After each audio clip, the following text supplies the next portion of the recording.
Arrogant Paul Sullivan planned his day, carried his baggage of lies and blackmailing to the Madlanga Commission to dirty our national hero, Lieutenant Mkhwanazi, but little did he know the commissioners came prepared for him. He thought he can intimidate at the Madlanga Commission, the same way he talked down on all the MPs at the ad hoc committee, including Julius Malema. This one was brutal, it was straight to the point, and no single question was asked for fun. He lied heavily about different bribery scandal involving Lieutenant Mkhwanazi, but immediately Advocate Khumalo tried to cross-examine him. He was exposed and broke down, begging for mercy, as he has no concrete evidence against him other than lies. This is the part of the story that gave joy to most Lieutenant Mkhwanazi fans. A good man is forever a good man, and we can obviously see that from the case of Lieutenant Mkhwanazi. Despite all attempts to blackmail him from different people, no single dirty act has yet been done by him. This is worth being commended. If you are his true fan and you love him for all he has done, then hit the like button, comment, "God bless you Mkwanazi," and don't forget to subscribe. Jabulani, roll out the clip where Paul Sullivan was grilled brutally and put into shame when he tried to force the commissioners into believing the lies he tried to fabricate against Lieutenant Mkhwanazi. Paragraph 1.6.2, you say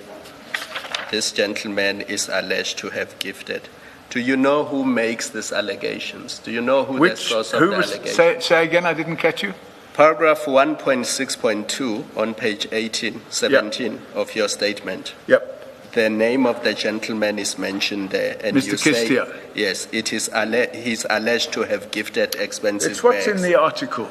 So you're relying on the article? I'm relying on the article, and that's why I'm saying this is from the article. Mr. Kistiah is alleged to have gifted these Louis Vuitton bags. But you don't know who makes the allegations. You don't know who the source is. Commissioner, if you look at the article, it doesn't give a name. No, I'm asking you, Mr. Sullivan, forget about the article. I'm asking you sitting here today.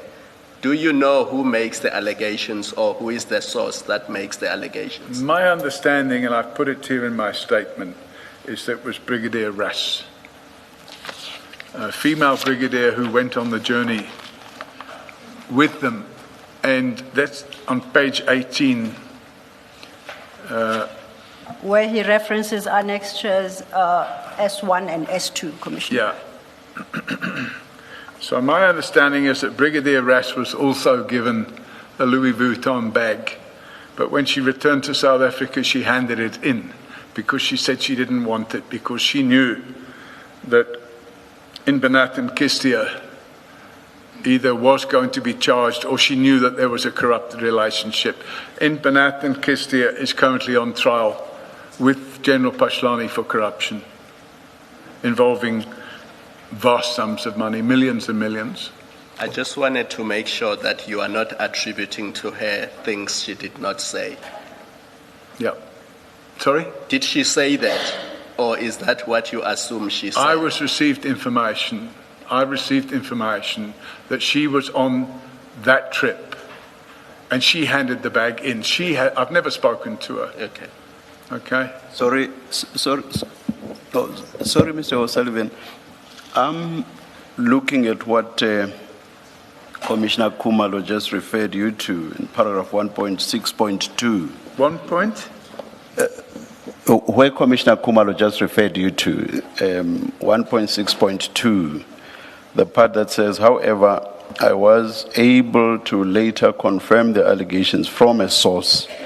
It seems a female brigadier, that's the brigadier you referred to. I think you gave a name just now, or not? Correct. Yes. It's on the next page. Yes. The brigadier was on the trip to Europe and also received a bag which she then handed to IDAC. I'm comparing that with what appears in the article that you say is your basis for... That doesn't appear here.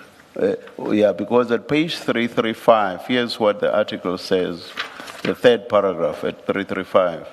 I'm reading the last sentence. The two, that is General Masemula and General Mkhwanazi. So which paragraph? The third paragraph at page 335. Yes. I'm reading the second sentence, which is the last sentence of that paragraph. It says the two returned home with luxurious bags while their colleague, I assume the colleague is the brigadier, or not? So, Commissioner, in my opinion, this story is possibly slightly wrong, because my understanding is that the person that was snubbed wasn't snubbed, but also got a Louis Vuitton bag and brought it back to South Africa and handed it in with a sworn statement. Oh, so that part of the article is wrong. Pardon? So that part of the article is wrong. Yes. Oh, all right. I just wanted to check that because you That's basically... my understanding, Yeah. Commissioner. Yeah. Can I just clarify from your response, the question and response by Commissioner Khumalo, and your reference to that Brigadier Russ, your statement as it reads does not say she reported General Masemola and Mkwanazi. Be as prompt as I can, Yes. and succinct as I can. I had knowledge of this allegation from whenever it was, 2022. And I didn't do anything about it because it's just a media article. But what happened was, after the July 2025 media conference of General Mkhwanazi, I started putting bits and pieces together. And one of the things I did was I instructed my attorneys in November 2026 to issue a subpoena to IDAC. And I've evidenced the subpoena as S1 and S2. S1 being the subpoena and S2 being the reply from IDAC. But the important thing for me is if you look at page 18, the reply to the subpoena sought to obtain evidence of these so-called Louis Vuitton bags. And the reply I got from IDAC to my lawyers was, quote unquote, these are criminal matters that remain active, and IDAC cannot share any of the information and or documentation requested in paragraphs 1 to 4 of the subpoena. That's all the evidence I have. So it's not a smoking gun. You've got a newspaper article, an attempt by me to validate the newspaper article by issuing a subpoena, and IDAC's response saying, this is a live investigation. I'm not giving you an answer to your subpoena. And Commissioners, I'm saying, surely that gives the impression that there is something here. There's something going on with these Louis Vuitton bags. Mr. Sullivan, can I ask you this question? In paragraph 1.6.2, you say this gentleman is alleged to have gifted. Do you know who makes these allegations? Do you know who the source of the allegation? Say again, I didn't catch you. Paragraph 1.6.2 on page 17 of your statement. Yeah, and highlight it, but I consider to be the relevant, vital component. So 1.1, I've used the headline, penetration of the criminal justice system by organised crime is not new. And then I've said, despite General Mkwanazi's dramatic press conference where he purported to blow the whistle on infiltration of the criminal justice system by organised crime, criminals have been able to successfully penetrate the criminal justice system long before 6th of July 2025. There are many instances of such, and I will deal with some very well-known matters below. And then I've said the point needs to be clear. This is not a new phenomenon. It's been going on for very many years. Not only is it not new, but it will also be my evidence that General Mkhwanazi has known about the links between organised crime and the police for many years. It's not something he suddenly became aware of last year. I will also testify that one of the cornerstones of General Mkwanazi's complaint, interference by the Minister of Police, is something that happened way back in 2011, at which time General Mkwanazi elected to unlawfully comply with said ministerial interference. And I'll come back to that later, Commissioners. Thank you. Just two questions for me before we move to the next topic. You suggest that, as you call it, the penetration of criminal justice system by organized crime is not new. Would it be effective? At the highest level in the criminal justice system, their contacts to enable them to continue with their criminal activities undetected. Thank you. If you are ready, then we're ready to turn to the next set of relationships, and this time it's between Rhodavan Krejcir and General Mabasa on the one hand, and Colonel Steyn on the other. Yes. I would parahaps suggest that you consider reading paragraph 1.3 and overleaf under the heading background. 1.3 at page 5. Yes. That would give us an introduction into the topic. And then you could highlight what you consider particularly important under background at page 6. You don't have to deal with that page extensively. So for that purpose, I'll just read out 1.3. And I say that in this section, I will first give background information on Mr. Krejcir. Then I will deal with senior police officials who I identified were on Rhodavan Krejcir's payroll. I refer to the case of Krejcir for 3 reasons. First, it is another obvious example showing that the issue of criminals infiltrating the police, ostensibly prompting the press conference of General Mkhwanazi, is nothing new. Second, it involved multiple attempts on my life. Third, it involved a corrupt police officer who resurfaced as a witness at this commission. Now, when I refer to him as a corrupt police officer, that is my opinion, because he hasn't been convicted of that, but I'll explain why I refer to him as a corrupt police officer.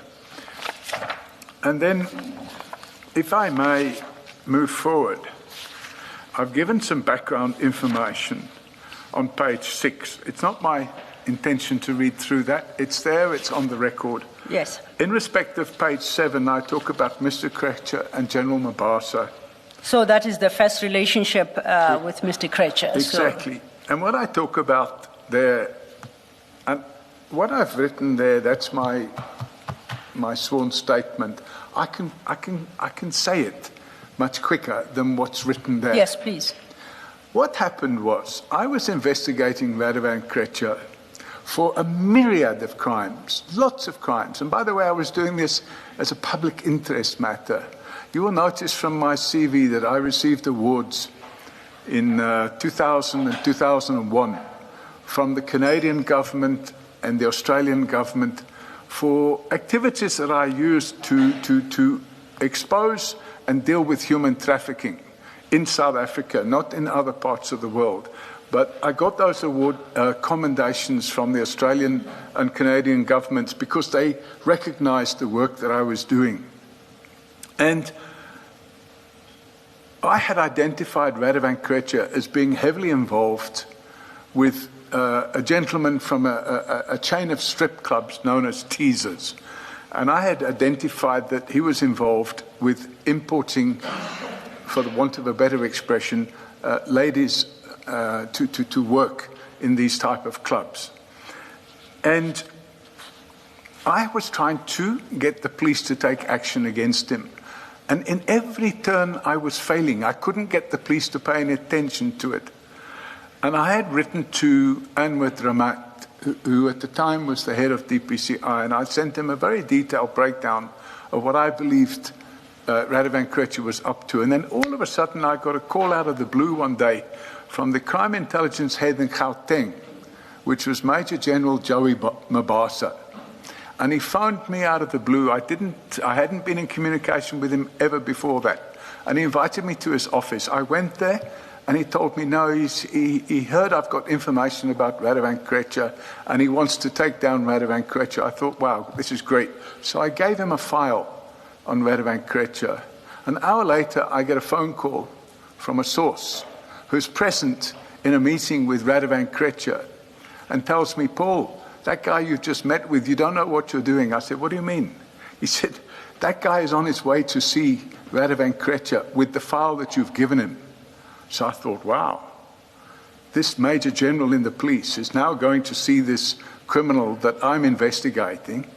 So let me see what's going on here. So I carried out my own investigation into General Mabasa. And what do I find? I find that his wife is a director of a company with Radovan Krejcir's wife. I was shocked. So, of course, I exposed all this. And what I find to be ironical, and it's covered on page, at the bottom of page 7 and page 8, is that the wife of General Mabasa became a director of that company on the 10th of October 2009. And she resigned as a director of that company on the 30th of June 2010. And it's no coincidence that the date of her resignation is 2 weeks after I had exposed the fact that General Mabasa's wife was in business with Radovan Krejcir's wife. And it was all over the media, and then she promptly resigned. Needless to say, my complaint, which is a very serious complaint, which I sent to General Dramat, and General Sibiya at the time was the head of DPCI in Gauteng, and I sent them a very serious complaint, and within a week or two, General Mabasa was suspended, and then he was later given a golden handshake. But what was interesting to me is that the registered address of that company was 64 First Avenue in Edenvale, and it came out during the trial of the murder of Uwe Gambala, a German who had been kidnapped from the airport and murdered. It came out during the trial that he was actually murdered at 64 First Avenue in Edenvale. So when you start putting all the pieces of the jigsaw together, it meant that General Mabasa was now heavily involved with Radovan Krejcir. And I think if you have a look at the annexes which I've referred to, on page 8, 1.3.7, there's an Annex E, which deals with the actual murder of Lolly Jackson, this owner of the strip clubs. That's worth reading. It explains exactly what happened and how he was murdered by Radovan Krejcir, and how, after the murder, this fellow Smith, whose real name was Luca, met with General Mabasa, and General Mabasa told him he better pack his bags and get out of the country quick. And then Annex F deals with the, it's a newspaper cutting that deals with the fact that General Mabasa left the police unceremoniously and was paid out a 3.5 million golden handshake, when in fact he should have been arrested and prosecuted for corruption, but nothing of that happened. And the point, and I'm going to make it again later on, that whenever you get these senior generals, in the cases that I'm referring to, who should have been arrested and charged with corruption, they're in fact getting golden handshakes and let off the hook, and they go. So what you don't have is you don't have the, what I call the head on the pike that you need to have in the police service, so that if a person steps out of line, there needs to be some demonstration that if you step out of line, you're going to be in trouble. But actually in the police, if you step out of line, you either get moved to another department within the police, and I'm going to come to examples of that later, or you get a golden handshake and you're released from the police. Before we deal with that detail then, that would take us to your Annexure G and H, which are affidavits you obtained at page 9. But before we turn to that detail, if I could just clarify a few things with you. At your paragraph 1.3.5, you indicate that you received an unsolicited telephone call from Major General Mabasa, who then was the Gauteng Provincial Head of Crime Intelligence. You had a meeting with him, and then you testified that you, after he had engaged you on the investigations you were doing on Mr. Krejcir, you gave him your file on your investigation. Correct. My question is, did you give him the original file? Did you retain a copy for yourself? Are you able to share with the Commission the contents of that file as you gave it to General Mabasa? Obviously, I can share it with the Commission. I don't have it with me right now, but it was effectively, in fact, I didn't give him the whole file, because some aspects of the work I was doing I hadn't completed. So what I gave him was what I had completed at that stage. And that was the file that dealt with the the money laundering that was going on with a gentleman by the name of Alekos Panayai, who was the bank manager for Cyprus Bank in South Africa, who was doing money laundering between Radovan Krejcir and Lolly Jackson. And that's what led to the murder of Lolly Jackson, because Radovan Krejcir would pay an amount of money into a bank in Cyprus, and then Lolly Jackson would give him a bag, a duffel bag or whatever, with the equivalent amount of rand. So he would get a bag with 2-3 million rand, and he would do a transfer.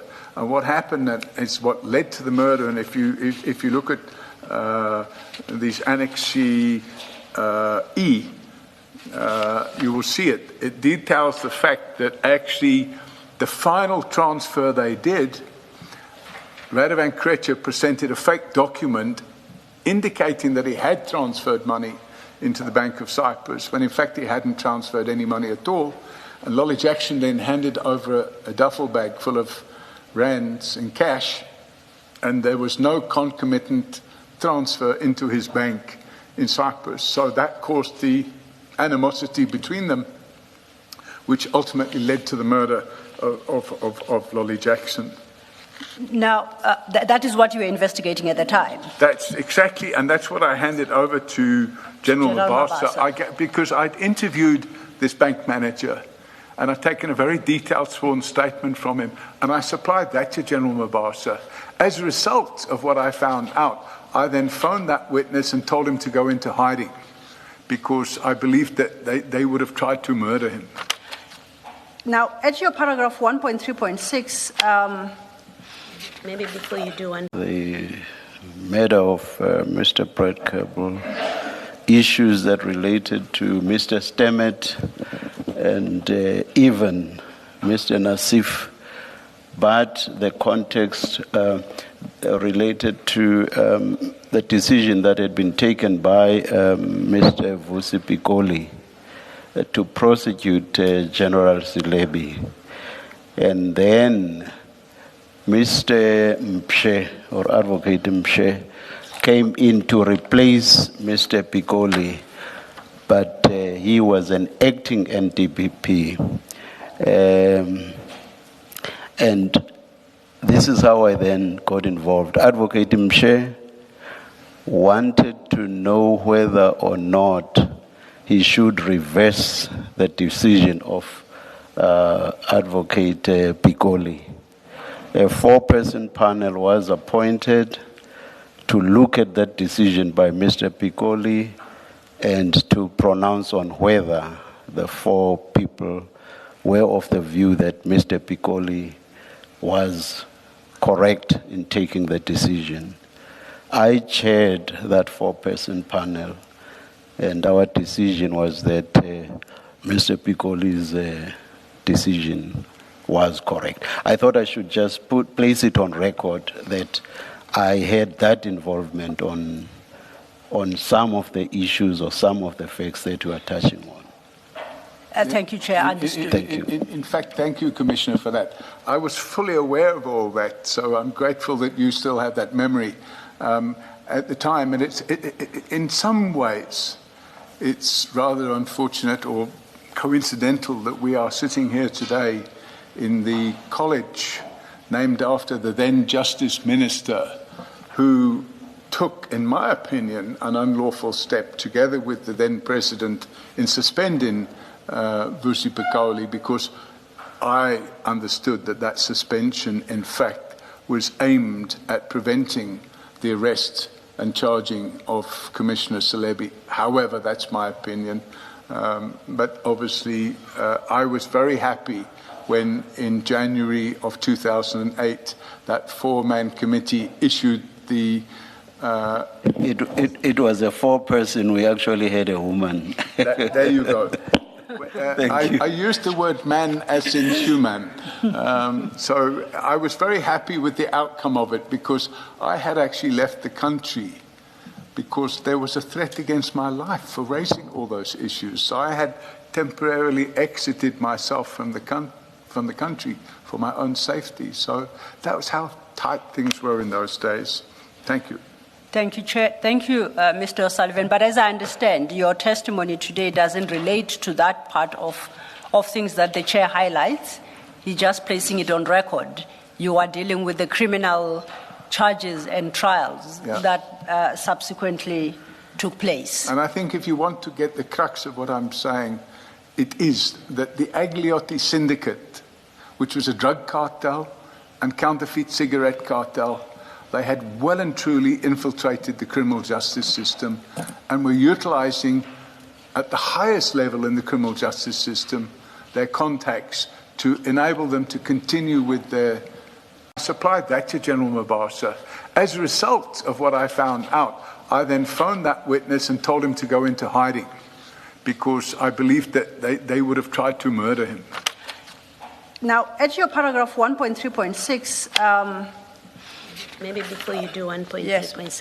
Mr. Sullivan, you in 1.3.5, you said that you received this call from Mr. Mabasa unsolicited after you had given, I think you said, General Dramat.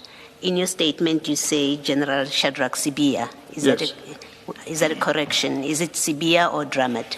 I think it was both of them.